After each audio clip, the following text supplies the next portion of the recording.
Assalamualaikum warahmatullahi wabarakatuh. Sebentar lagi kita mau masuki bulan suci Ramadan. Kita tahu puasa itu salah satu detoksifikasi buat tubuh. Ya, sebenarnya detoksifikasi itu secara alami sudah ada di tubuh kita.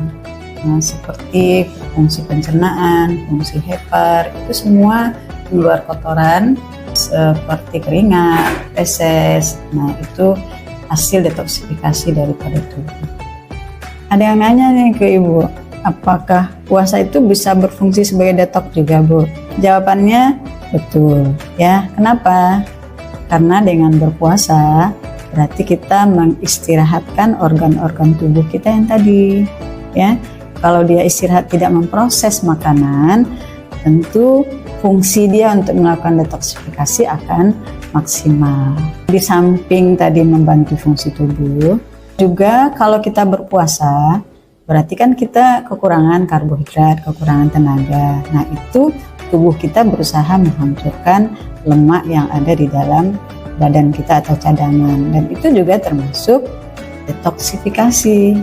Selama puasa, kita kan juga sedia makanan saat berbuka, kemudian saat sahur, dan itu usahakan dengan makanan-makanan yang juga berfungsi sebagai detoksifikasi. Jadi detoksifikasi yang alami tadi dibantu juga dengan proses diet atau proses bahan makanan yang kita makan. Ya, seperti contohnya brokoli itu juga termasuk untuk detoksifikasi. Jadi untuk menyempurnakan puasa, mengistirahatkan organ, kemudian memecah lemak jahat yang ada, kemudian juga dibantu dengan konsumsi bahan makanan yang berfungsi detoksifikasi. Jadi puasa di samping untuk melaksanakan ibadah juga ada manfaatnya untuk kesehatan kita. Yang pertama sekali kita lihat untuk menurunkan berat badan. Sekarang kan lagi mode tuh teman-teman untuk menguruskan berat badan itu dengan puasa intermiten. Sudah dipakai oleh para pakar untuk mengendalikan berat badan, ya. Kemudian juga menjaga kesehatan jantung, ya. Kenapa kita katakan menjaga kesehatan jantung? Kan selama Ramadan itu makanan kita harus dikontrol, ya. Kita udah bisa pilih bahan makanan yang kalau kita sudah umur seperti saya, ya makanan kolesterol tinggi kita bisa kontrol. Dan kita juga mengkonsumsi makanan itu biasanya tidak dalam porsi yang banyak. Puasa juga bisa meningkatkan metabolisme tubuh. Walaupun puasa, tapi tidak puasa selamanya kan, tetap ada jam untuk buka dan sahur. Juga puasa itu bisa mengontrol nafsu makan. Kalau bulan puasa, kita udah berbuka, perasaan kita udah kenyang kan, kita bisa berhenti makan. Nah, itu nanti akan memberikan respon dengan porsi kecil, rasa lapar kita akan cepat teratasi, ya. Juga puasa itu bisa meningkatkan fungsi otak. Nah, kok gitu, Bu? Kan puasa, nggak ada sumber energinya, ya. Karena itu mendorong atau merangsang terbentuknya sel-sel saraf baru.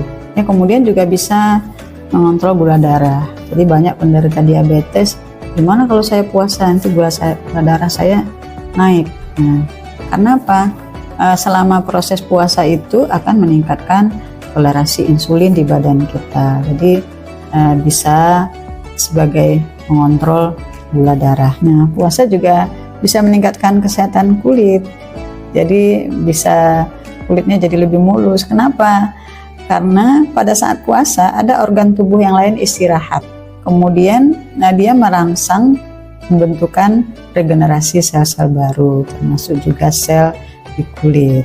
Puasa juga bisa mengurangi stres. Karena kenapa? Di samping faktor keagamaan juga produksi hormon kortisolnya berkurang. Kenapa? Karena selama puasa kita dilatih untuk sabar, dilatih untuk nyaman, dan juga secara ilmiahnya kita kan membatasi asupan karbohidrat, ya. Karena selalu kita pilih makanan yang karbohidratnya mungkin sedikit tapi protein dan yang lainnya lebih banyak. Jadi begitu banyak manfaat puasa buat kita. Di samping kita melaksanakan ibadah menjadi orang yang bertakwa, juga tidak lupa segudang manfaat kalau kita melakukan puasa. Semoga pahala kita diterima oleh Allah Subhanahu wa Ta'ala.